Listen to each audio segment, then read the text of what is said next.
ஞானானந்தமயம் தேவம் நிர்மலஸ்படிகாகிருதியும் ஆதாரம் சர்வ வித்யாநாமயக்ரீவம் உபாஸ்மகே. அஸ்ட்ரோ டிவி நேயர்களுக்கு அஸ்ட்ரோ கேஎஸ் ஐயங்காரின் பணிவான நமஸ்காரங்கள். வார பலன் 23/12/2024 29/12/2024 வரை உண்டான வாரத்திற்கு மேஷம் முதல் மீனம் வரை என்னென்ன பலன்கள்னு பார்ப்போம். முதல்ல இந்த வாரத்துக்கு உண்டான கோல்சாரம் என்ன, இந்த வாரத்தில் வரக்கூடிய விசேஷ நாட்கள் என்ன, அதற்கு பிறகு இந்த வாரத்தில் எந்தெந்த ராசிக்காரர்களுக்கு சந்திராஷ்டமம், இதை வருஷப்படுத்தி நம்ம பார்க்கலாம். இந்த வாரத்தினுடைய கோல்சாரம் அப்படின்னு பார்த்தோம்னா, ரிஷபத்தில் குரு வக்கரகதியில், கடகத்தில் செவ்வாய் வக்கரகதியில், கன்னியில் கேதுவும், விருச்சிகத்தில் புதன், தனுசுவில் சூரியன், மகரத்தில் சுக்கிரன், கும்பத்தில் சனி, மீனத்தில் ராகு. இந்த வாரத்தில் பார்த்தோம்னா அதிவேகமாக செல்லக்கூடிய கிரகமான சந்திரன் உத்திர நட்சத்திரம் கன்னியா ராசியிலிருந்து, அதாவது 2வது பாதத்திலிருந்து மூல நட்சத்திரம் முதல் பாதம், அதாவது தனுசு ராசி வரலும் போகிறார். இந்த வாரத்தில் பார்த்தாலேயானால் 4 ராசிகள், அதாவது கன்னி, துலாம், விருச்சிகம், தனுசு 4 ராசிகள் போகிறார். இந்த வாரத்தில் வரக்கூடிய விசேஷ நாட்கள் என்னென்ன அப்படின்னு பார்க்கும்பொழுது, இந்த வாரத்தில் 23/12/2024 அன்றைக்கி அஷ்டகா அன்வஷ்டகான்னு போட்டிருக்கும். அதாவது பொதுவாக ஒரு வருஷத்திற்கு 96 நாட்கள் தர்ப்பணம் செய்ய வேண்டிய நாட்கள் பித்திருக்களுக்கு உண்டானது.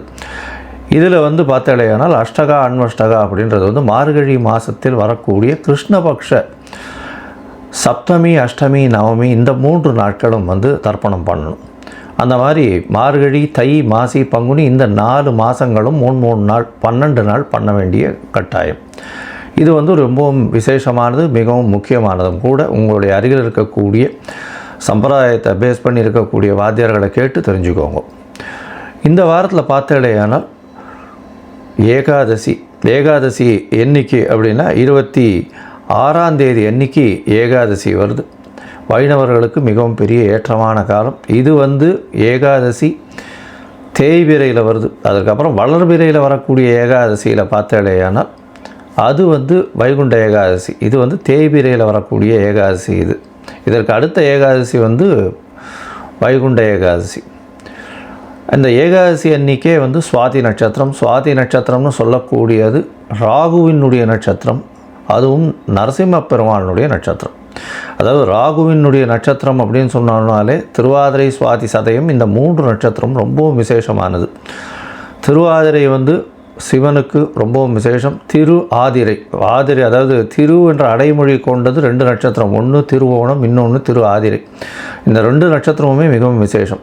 இதில் பார்த்தீங்கன்னா ஆதிரை நட்சத்திரத்தை பொறுத்தவரையிலும் சிவபெருமானுக்கும், ஸ்ரவண நட்சத்திரம் ஓண நட்சத்திரத்தை பொறுத்தவரையிலும் பெருமாளுக்கும் மிகவும் பிரசித்தியாக சொல்லக்கூடியது. இதில் திருவாதிரை நட்சத்திரம் ராகுவினுடைய நட்சத்திரம். அதே மாதிரி சுவாதி நட்சத்திரம் நரசிம்ம பெருமாள் நட்சத்திரம், லக்ஷ்மி நரசிம்மனுடைய நட்சத்திரம். அதே மாதிரி சதய நட்சத்திரம் அப்படின்னு பார்த்தாலேயானால் இந்திரனுக்கு உண்டான நட்சத்திரம். அதனால் ராகுவினுடைய நட்சத்திரங்கள் எல்லா நட்சத்திரங்களும் ஐஸ்வர்யத்தை கொடுக்கக்கூடிய நட்சத்திரங்கள். இந்த காலகட்டத்தில் அதாவது லக்ஷ்மி நரசிம்மரை வணங்குறது, அதாவது சுவாதி நட்சத்திரம் ஏகாதசி எல்லாம் வர்றதுனால லக்ஷ்மி நரசிம்மரை வணங்குறது ரொம்பவும் விசேஷமானது. இந்த 26/12/2024 அன்றைக்கி வரக்கூடிய ஏகாதசி அன்னைக்கு. அதுக்கு அடுத்த நாள் மகாபெரிவரனுடைய ஜெயந்தி வருது. 27ஆம் தேதி 27/12 அன்னைக்கு அவளுடைய பெரிவாளுடைய ஆராதனை வருது. 28/12/2024 அன்றைக்கி சனி பிரதோஷம். சனி பிரதோஷம் ரொம்பவும் விசேஷம். உங்களுடைய கடன் தீர்க்கும், அதுவும் தேய்பிரையில் வேறு வருது, கடன் தீர்க்கக்கூடிய நாளாக வச்சுக்கணும். இந்த சனி பிரதோஷத்தில் விரதம் இருந்தேயானால் கண்டிப்பாக பிரதோஷ கால பூஜையும் பார்த்துட்டு, அதாவது சாயந்தரம் 5:45 6:15 மணி வரலும் உண்டான நேரத்தில் பிரதோஷ கால பூஜையையும் பார்த்துட்டு, அதற்கு உண்டான தீபாராதனையும் பார்த்துட்டு, சிவபெருமான் வலம் வர்றதையும் பார்த்துட்டு, அதுக்கப்புறம் போய் அந்த பிரசாதத்தை சாப்பிட்டுட்டு அதுக்கப்புறம் உபவாசத்தை முடிக்கிறது பெரிய விசேஷம். இதன் மூலியமாக நீங்கள் நினைத்த காரியங்கள் அனைத்தும் நடக்கும். இருக்கக்கூடிய கஷ்டங்கள் அனைத்தும், உடல் நலத்தில் இருக்கக்கூடிய கஷ்டங்கள், அது தவிர பண கஷ்டம், கடன் இந்த மாதிரியான அதாவது கடன் திருப்பி கொடுக்க முடியாத அளவுக்கு கழுத்துக்கு மேலே கடன் இருக்கிறது எல்லாமே இந்த சனி பிரதோஷத்தின் மூலியமாக குறையக்கூடிய வாய்ப்புகள் உண்டு. ஆயுள் கண்டங்களில் இருப்பவர்களுக்கு ஆயுள் கண்டங்கள் நீங்கக்கூடிய வாய்ப்புகள் நிச்சயமாக உண்டு. சரி, இந்த வாரத்தில் எந்தெந்த ராசிக்காரர்களுக்கு சந்திராஷ்டமம் அப்படின்னு பார்த்தோம்னா கும்பம், மீனம், மேஷம், ரிஷபம் இந்த 4 ராசிக்காரர்களுக்கும் சந்திராஷ்டமம் இருக்குது. சந்திராஷ்டமம்னா உங்களுடைய பிறந்த ராசியில் இருந்து 8வது ராசியில், அதாவது 8வது ராசியில் சந்திர பகவான் இருக்கக்கூடிய காலகட்டத்தை சந்திராஷ்டமம்னு சொல்கிறோம். சந்திராஷ்டமம்னா சந்திரன் என்பவர் மதிகாரகன். அவர் மறையக்கூடிய காலகட்டத்தில் தவறான முடிவுகள் எடுக்கக்கூடும். அதனால் சந்திரன் மறையக்கூடிய காலகட்டங்களில் புதிதான முடிவுகள் எதுவும் வேண்டாம். எந்த ஒரு வெளியூர் வெளிமாநில பிரயாணம் வேண்டாம். இந்த மாதிரியான விஷயங்களில் சந்திரனை பொறுத்தவரையிலும் மறைந்திருக்கக்கூடிய காலகட்டத்தில் யாருக்கும் ஜாமீன் கையெழுத்து போடாதீங்க. ஒருவேளை நீங்கள் பண்ண வேண்டிய கட்டாயத்தில் நிர்பந்தத்தில் இருக்கீங்க அப்படின்னா சந்திரனுக்கு உண்டான எளிய பரிகாரம் அப்படின்னு சொல்லக்கூடிய பசும்பால் ஒரு 1/2 டம்ளர் அருகில் இருக்கக்கூடிய சிவன் கோவிலில் கொடுத்துட்டு போங்க பிரதோஷ காலத்துக்கு. அது உங்களுக்கு சந்திராஷ்டமத்தின் தாக்கத்திலிருந்து நிச்சயமாக விலக்களிக்கும். சரி, இந்த வாரம் மேஷம் முதல் மீனம் வரை எப்படி இருக்குது அப்படின்றத பார்க்கலாம். அதற்கு முன்னாடி என்னுடைய மொபைல் நம்பர் கீழே ஸ்க்ராலிங்கில் வரும். உங்களுக்கு அஸ்ட்ராலாஜிக்கல் கன்சல்ட் தேவைப்பட்டுதே ஆனால் நீங்கள் எனக்கு ஃபோன் பண்ணுங்க, உங்களுக்கு அப்பாயின்மெண்ட் தரேன். உங்களுடைய date, time, place of birth, உங்களுடைய பெயர், உங்களுடைய தாய் தகப்பனார் பெயர் அனுப்பி வைங்க. சந்தி இருக்கான்றதை பார்த்து முதல்ல உங்களுடைய ஜாதகத்தை போடுறேன். நீங்கள் இந்த பர்டிகுலர்ஸ் கொடுத்த உடனே நான் என்னுடைய கட்டணம் என்னன்றதை சொல்கிறேன். அதற்கப்புறம் உங்களுடைய கட்டணத்தை நீங்கள் கட்டினதுக்கப்புறம் எனக்கு அந்த ஸ்க்ரீன்ஷாட் ஷேர் பண்ணதுக்கப்புறம் உங்களுடைய ஜாதகத்தை போடுறேன். சந்தி இருக்கா அப்படின்றத பார்த்துட்டு அந்த சந்தியின் மூலியமாக பிரச்சனைகள், அதாவது உங்களுக்கு என்ன பிரச்சனை வரும் அப்படின்னா நீங்கள் எந்த ராசி எந்த நட்சத்திர பாதம்னே தெரியாமல் இவ்வளோ நாள் இருப்பீங்க. எனக்கு தெரிஞ்ச நிறைய பேர் பார்த்தாங்கன்னா கிருத்திகை 1ஆம் பாதம் நினச்சிட்டு மேஷராசியில் சொல்லிட்டு இருப்பா. ஆனால் கிருத்திகை 2ஆம் பாதத்தில் இருப்பா ரிஷபராசியில். இந்த மாதிரி உத்திரம், அதே மாதிரி இந்த உடைந்த நட்சத்திரங்கள் எல்லாமே பாதங்கள் ஒரு ராசியிலிருந்து அடுத்த ராசிக்கு போகும். அதை தவிர பார்த்தீங்கன்னா ஒரே ராசியிலேயே இருக்கக்கூடியது இருந்தாலுமே நட்சத்திர பாதங்கள் வேறுபட்டு உங்களுடைய லக்னாதிபதியும் வேறுபடக்கூடும். அதனால் பார்த்தீங்கன்னா உங்களுக்கு இப்போ நடக்கக்கூடிய திசை நல்லபடியாக தானே இருக்கணும்னு நினைப்பீங்க. ஆனால் அந்த நல்லபடியான திசையாக இருக்காது. இதற்கு முக்கியமான காரணம் அந்த சந்தி. அந்த சந்தி நட்சத்திர சந்தி, நட்சத்திர பாத சந்தி, லக்ன சந்தி இதெல்லாம் பார்த்து உங்களுடைய ஜாதகத்தை போட்டு அதுக்கப்புறம் ஒரு 3-4 நாளில் அப்பாயின்மெண்ட் கொடுக்குறேன். நம்ம ஆன்லைனில் டிஸ்கஸ் பண்ணலாம். இப்போ மேஷம் முதல் மீனம் வரை 23/12/2024 29/12/2024 வரை உண்டான வாரத்திற்கு என்னென்ன பலன் அப்படின்னு ஒன்றா பார்க்கலாம். மகரம், உத்திராடம், திருவோணம், அவிட்டம் இந்த 3 நட்சத்திரம் 9 பாதங்களை கொண்ட ராசி. ராசியின் அதிபதி அப்படின்னு சொல்லக்கூடியவர் சனி பகவான். உங்களுடைய ராசிக்கு 2ஆம் இடத்துல இருக்கார். இந்த வாரம் பார்த்தோம்னா உங்களுடைய ராசியிலேயே சுக்கிரன் இருக்கிறது பெரிய விசேஷம். இவர் உங்களுடைய ராசிக்கு அதாவது 5 10 அதிபதி அப்படின்னு சொல்லக்கூடியவர். இதன் மூலியமாக பார்த்தோம்னா உங்களுடைய திரிகோணம் ஒரு கேந்திரத்துக்கு அதிபதியாக இருக்கக்கூடியவர் மிகப்பெரிய யோகர். அதுவும் சுக்கிரன் உங்களுடைய ராசிக்கு பெரிய ஏற்றத்தை கொடுக்கக்கூடியவர். உங்களுடைய ராசியிலேயே இருக்கிறது பெரிய விசேஷம். இதன் மூலியமாக உங்களுக்கு எல்லா விதமான வெற்றிகளும் சேரக்கூடிய காலகட்டமாக இருக்கும். உங்களுக்கு பதவி, புகழ், அந்தஸ்து, கௌரவம்லாம் வரக்கூடிய வாய்ப்புகள் உண்டு. நினைத்ததை நினைத்த இடத்தில் நினைத்த காரியங்கள் நடக்கக்கூடிய வாய்ப்புகள் நிச்சயமாக உண்டு. இந்த வாரத்தில் உங்களுடைய ராசிக்கு சமசப்தமத்தில் செவ்வாய் வக்கரகதியில் இருக்கார். வக்கரகதியில் இருக்கக்கூடிய செவ்வாயை சுக்கிரன் பார்க்குறதும் நல்ல ஒரு ஏற்றம். இதன் மூலியமாக புதிய வீடு மனை வாங்கக்கூடிய வாய்ப்புகள் உண்டு. ஏன்னா 4ஆம் அதிபதி 7ஆம் இடத்துல இருக்கிறது பெரிய விசேஷம். வீடு மனை வாங்கக்கூடிய வாய்ப்புகள் நிச்சயமாக உண்டு. தாயின் உடல்நிலையில் நல்ல ஒரு ஏற்றம் கிடைக்கக்கூடிய காலகட்டமாக அமைய போகிறது.